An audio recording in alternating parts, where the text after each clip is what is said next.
Assalamualaikum warahmatullahi wabarakatuh. Yang saya hormati Ibu Syarifah Soraya Al-Hadad selaku dosen mata kuliah Mikro Teaching 1 Universitas Islam Asy-Syafi'iyah. Perkenalkan, nama saya Vina Safitri dari kelas 5 PAIC dengan NIM 31 2021 0031 dari jurusan Pendidikan Agama Islam. Pada kesempatan kali ini, saya akan membuat video mengajar untuk memenuhi tugas akhir Mikro Teaching 1 dengan menggunakan 8 keterampilan dasar mengajar yang berjudul Sejarah Masuknya Islam di Indonesia.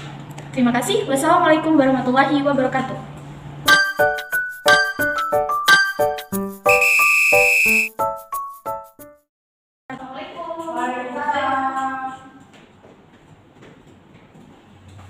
Assalamualaikum warahmatullahi wabarakatuh. Waalaikumsalam warahmatullahi wabarakatuh. Selamat pagi anak-anak. Selamat pagi, Bu. Gimana kabarnya hari ini? Alhamdulillah sehat. Kelasnya rapi, masya Allah. Pintar. Anak-anak ibu cantik-cantik, ganteng-ganteng ya. Terima kasih, Bu. Juga. Oke, ibu akan mengabsen terlebih dahulu ya. Untuk nama-nama yang ibu panggil, nanti kalian jawab dengan suasana hatinya. Misalnya, nanti Syakira, ibu panggil namanya, nanti kalian jawab. Syakira jawab dengan suasana hatinya happy karena apa? Dengan suasana hati ya, happy, sedih, galau, dan lain-lain. Paham? Oke. Ibu panggil nomor absen 1. Syakira. Gimana suasana hatinya? Happy karena apa? Enak dong. Nomor absen 2, Nur Syifa. Gimana suasana hatinya? Happy kenapa tuh? Ya, ini harus dicontoh ya anak-anak. Kita tuh harus happy terus menjalani hidup. Oke, nomor absen 3, Sabila Masrurah. Hadir, Bu. Gimana suasana hatinya? Sedih, Bu. Sedih kenapa itu? Kurang tidur, Bu. Bisa tidur. Jangan begadang terus ya. Pasti kebanyakan tugas ya. Iya. Dikerjakan sedikit-sedikit ya, biar nanti tidak menumpuk. Baik, Bu. Selanjutnya, nomor absen 4, Sri Rahayu. Hadir, Bu. Gimana suasana hatinya? Galau, Bu. Galau kenapa itu? Karena aku banjir. Kok takut banjir kok galau? Bisa, Bu. Iya, Bu. Oke, tunggu agak surut ya, nanti biar nggak banjir. Oke, selanjutnya Muhammad Husain. Nggak ada. Sakit, Bu. Sakit. Sakit. Oke. Ahmad Ramdhani. Nggak ada, Bu. Kemana? Bolos. Oh, bolos. Iya, besok diingatkan ya teman-temannya agar tidak membolos. Sebelum memulai pembelajaran, kita membaca basmalah bersama-sama. Bismillahirrahmanirrahim. Oke. Kita hari ini akan belajar tentang teori masuknya Islam di Indonesia. Anak-anak ada yang tahu nggak nih teori apa aja yang masuk di Indonesia? Kenapa dulu? Dari apa? Teori Gujarat. Iya, teori Gujarat. Terus selanjutnya dari Mekah. Terus ada yang tahu lagi? Mungkin Syifa dari apa? Iya, tahu, Bu. Oke. Kita hari ini akan belajar tentang teori masuknya Islam di Indonesia. Kita tahu ya bahwa Islam itu sudah menyebar luas di wilayah Indonesia ini. Kenapa? Karena pada zaman dahulu wilayah Indonesia ini letaknya geografisnya itu sangat strategis, berada di jalur perdagangan antara Cina, India, dan juga Arabia. Sehingga banyak ini dari perdagangan dunia maupun pedagang muslim itu masuk ke Indonesia. Sehingga sulit untuk bisa memastikan bahwa teori mana nih, daerah mana nih yang disinggahi pertama kali masuknya Islam di Indonesia. Nah, ada beberapa teori tentang masuknya Islam di Indonesia. Yang pertama itu teori Gujarat. Teori Gujarat oleh Profesor Dr. Snow Syukur Burodilje. Karena kenapa dikatakan teori Gujarat ini? Karena ada yang mengatakan bahwa pertama kali Islam masuk di Indonesia ini berasal dari Gujarat, yang sekarang itu kita kenal dengan daerah India ya. Nah, yang kedua itu teori Mekah oleh Profesor Dr. Buya Hamka. Kenapa dikatakan teori Mekah? Karena ada yang berpandangan bahwa Islam itu pertama kali masuk dari daerah Arab, daerah Mekah. Itu diperkirakan masuk pada abad ke-7 Masehi. Ya, selanjutnya itu ada teori Persia oleh Profesor Dr. Hussein Jajadiningrat. Nah, pada teori ini mengatakan bahwa Islam itu berasal dari daerah Persia. Nah, yang terakhir itu ayo duduk dirapikan. Sepatunya dipakai ya. Oke, selanjutnya teori Cina oleh Profesor Dr. Slamet Mujana. Kenapa dikatakan teori Cina berasal dari Cina? Karena ada yang mengatakan Islam itu pertama kali datang dari Cina. Karena Wali Songo, tahu Wali Songo anak-anak? Wali Songo jumlahnya ada berapa? 1000. Iya betul. Wali Songo itu diambil arahnya 9. Itu ada Wali Songo 9 itu. Nah, Wali Songo itu ada yang mengatakan berasal dari Cina. Makanya kenapa disebut teori Cina begitu. Paham anak-anak?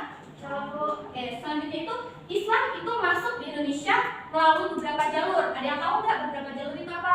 Jalur pernikahan. Iya betul, jalur pernikahan. Terus ada Perdagangan. iya betul. Islam itu masuk ke Indonesia yang pertama karena perdagangan. Yang kedua karena pernikahan. Selanjutnya ada yang tahu?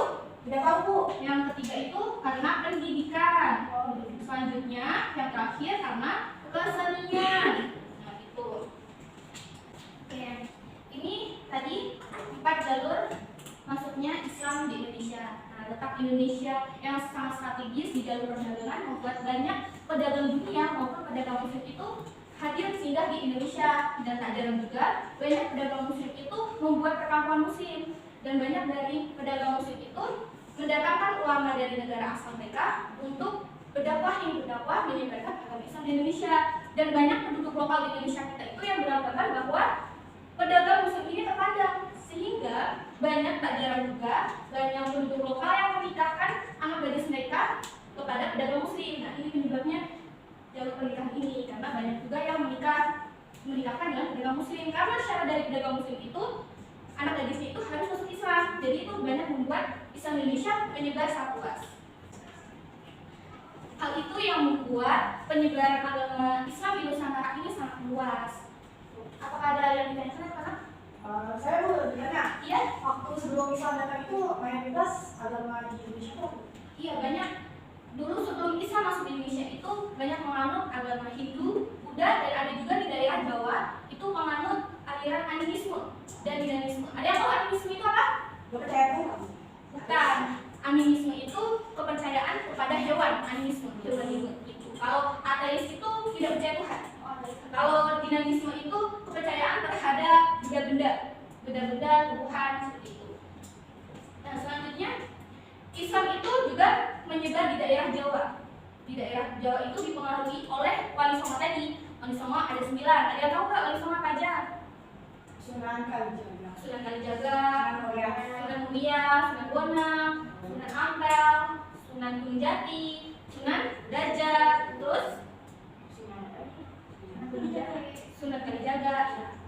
Nah, itu yang membuat Islam di Jawa itu banyak menyebar, karena sebelumnya itu di daerah Jawa itu banyak penganut animisme, dinamisme, dan penganut agama Hindu, Buddha. Pokoknya di daerah Jawa itu masih kental dengan budaya-budaya mereka. Tetapi Wali Songo ini berhasil masuknya dengan mengkombinasikan antara spiritual dan kesenian. Ada yang tahu kan tentang wayang kulit? Tahu. Nah, wayang kulit itu kan banyak di Jawa ya, khususnya Jawa Tengah. Nah, itu mereka itu Wali Songo mendakwahkan wayang kulit dengan tokoh-tokoh Islami, tokoh-tokoh pada zaman dahulu, pada zaman Rasulullah dan sahabat Rasulullah. Begitu. Sampai sini ada pertanyaan? Sudah paham? Oke. Apa ada pertanyaan sekarang? Ada, Bu. Ya. Kenapa Islam itu udah masuk ke Indonesia? Para Wali Songo itu mendesak rakyat Indonesia tuh masuk Islam. Oke. Jadi dakwahnya para pendakwah ini, para Wali Songo itu tuh sangat mudah diterima karena dakwah mereka itu dengan cara lembut, dengan cara tidak kekerasan. Masuk Islam itu tidak ada paksaan sama sekali, sehingga mudah diterima oleh penduduk lokal, dan Wali Songo ini mudah berbaur dengan penduduk lokal. Dan cara dakwahnya itu tadi salah satunya dengan mengkombinasikan antara spiritual dan juga kesenian dengan wayang kulit seperti itu tadi. Oke, sudah paham anak-anak? Sudah, Bu. Selanjutnya Ibu ada ice breaking nih, pas sudah ngantuk. Ya, Bu, ya pasti ngantuk kalau pelajaran SD pasti ngantuk ya. Oke, Ibu akan ice breaking. Kalian berdiri. Ini anak berdiri sih, Bu. Iya, berdiri. Kita akan bernyanyi ice breaking. Ayo berdiri anak-anak. Kita yang berdiri. Oke. Kita akan bernyanyi. Ada yang tahu? Kalau kau suka hati tepuk tangan, ada yang tahu kan? Oke. Nanti kita ganti, kalau kau suka hati, hatinya kita ganti SKI. Ya, paham? Ya, terus nanti Ibu akan berjalan, berkeliling. Nanti Ibu akan tepuk ini, stop. Dan Ibu akan memberi pertanyaan, kalian harus menjawab seputar tadi materi yang sudah Ibu jelaskan. Kalau nggak bisa jawab, gimana Bu? Nanti Ibu tuntun, Ibu bantu agar bisa menjawab. Oke, paham anak-anak? Paham Ibu. Oke, Ibu mulai. 1, 2, 3. Kalau kau suka tepuk tangan. Kau suka SKI tepuk tangan. Kalau kau suka SKI tepuk tangan. Stop. Nah, Abel. Ya Bu. Tadi di Indonesia, kenapa teori Mekah itu bisa masuk ke Indonesia? Karena apa? Dari mana? Dari jalur berapa? Iya, jalur perjalanan Saya saya jalur itu. pernikahan. Iya betul, saya itu teori Mekah itu bisa masuk ke Islam karena berasal dari Arab sana, berasal dari Mekah. Diperkirakan masuk kepada abad berapa? 7 Masehi. Iya bagus. Kita lanjut. Sampai mana tadi anak-anak? Kalau kau suka Oke, kalau kau suka SKI tepuk tangan. Kalau kau suka SKI tepuk tangan. Kalau kau suka SKI, kalau kau suka SKI, kalau kau suka SKI tepuk tangan. Kalau kau suka SKI hentak bumi. Kalau kau suka SKI hentak bumi. Kalau kau suka SKI, mari kita lakukan. Kalau kau suka SKI hentak bumi. Oke, Syifa, Iya Bu. tadi ibu sudah jelaskan tentang 4 jalur tadi. Jalur perdagangan, kenapa kok dikatakan bisa masuk Indonesia karena jalur perdagangan? Karena apa? Karena wilayah Indonesia itu letaknya karena strategis sehingga banyak pedagang dunia maupun pedagang muslim masuk dan singgah di wilayah Indonesia. Sampai sini paham anak-anak? Tahu. Oke, ibu akan silakan dulu. Kasih. Masih ya. Nah, kita akan membuat kelompok kecil. Kelompok kecil dibagi menjadi 2 kelompok. Nih, kalian silakan pilih. Nanti kalian mencari pasangannya. Silakan pilih 2 perwakilan. Semuanya ambil. Sini anak-anak. Harusnya ini. Oke, silakan dibuka anak-anak dan cari pasangannya. Bisa. Gimana anak-anak? Dibuka, cari pasangannya. Teori Persia. Persia. Berasal dari Persia berarti teori Persia mana? Pasangannya Persia. Nah, oke, duduk berdua, berdampingan. Silahkan kalian mendiskusikan tadi yang ini kedapatan apa dari Persia dan ini teori Mekah. Nah, ini kalian berdiskusi ya. Nanti setelah itu kalian presentasikan perwakilan 1 orang. Oke. Presentasinya sekarang apa ntar Bu? Minggu besok.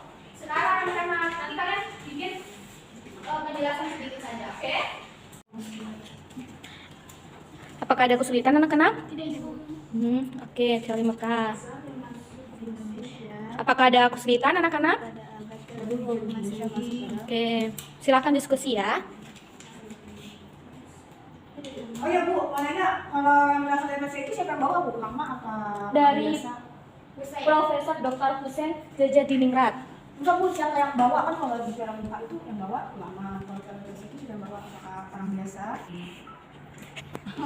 Oke, Abel tadi itu dari teori Persia itu yang membawakan itu para pendakwah muslim yang berasal dari sana dan mendakwahkan menyebarkan agama Islam begitu.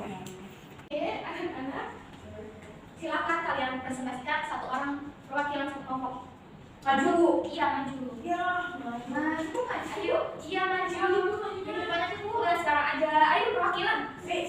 Untuk kelompok ini siapa yang maju? Ayo, nggak boleh. Gitu. Ayo, maju. Nanti untuk yang mau maju, ibu kasih nilai tambahan. Ibu kasih nilai A+. Ayo, siapa yang maju? Kelompok sebelah? Oke, bagus. Nanti ibu kasih nilai A+. Ya, jadi yang teori Persia ini berasal dari Persia ya. Terus dicetuskan oleh Profesor Dr. Husein Jajadiningrat. Terus teori Persia ini dimunculkan pada abad 7 Masehi. Oke. Ya, benar. Beri tepuk tangan. Untuk kelompok dari teori Mekah, yang maju siapa? Sri Rahayu. Ayo Sri Rahayu maju. Ibu kasih nilai tambahan. Ayo Sri Rahayu. Ayo.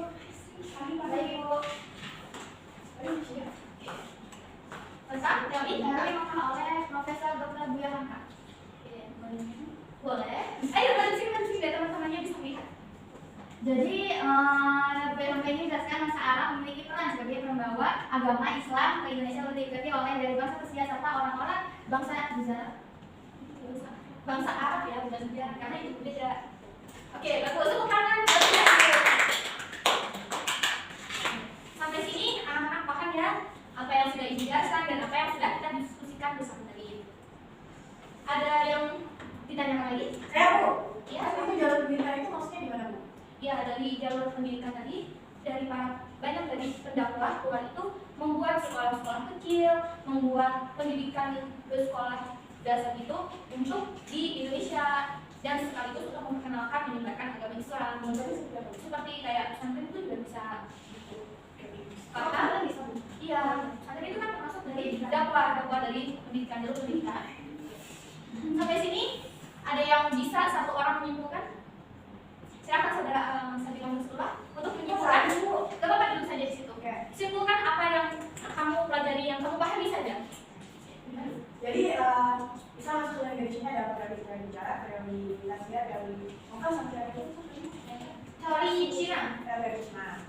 Jadi ada yang mengatakan kalau Islam Studies itu karena India, nggak ada yang mengatakan kalau Islam masuk ke Indonesia itu karena dari Arab, dan juga ada yang mengatakan kalau Islam Studies itu karena dari rakyat Cina. Terus jalur-jalur itu ada jalur perdagangan, pendidikan, harus pendidikan dan kesenian. Oke, bagus. Beri tepuk tangan. Oke. Untuk mengakhiri pembelajaran pada pagi hari ini, kita mengucapkan hamdalah dan doa kafaratul majlis. Alhamdulillahirabbil alamin. Subhanallahumma wa bihamdika asyhadu an la ilaha illa anta astaghfiruka wa atubu ilaik. Alhamdulillah, pembelajaran hari ini sudah selesai. Semoga kalian bisa mengambil manfaat dan selalu mengingat pembelajaran hari ini. Untuk minggu depan tidak ada tugas ya anak-anak. Kalian pelajari lagi. Depan kita akan membahas tentang rukun iman. Nanti kalian pelajari tentang rukun iman ya. Oke. Wassalamualaikum warahmatullahi wabarakatuh. Waalaikumsalam warahmatullahi wabarakatuh. Ya.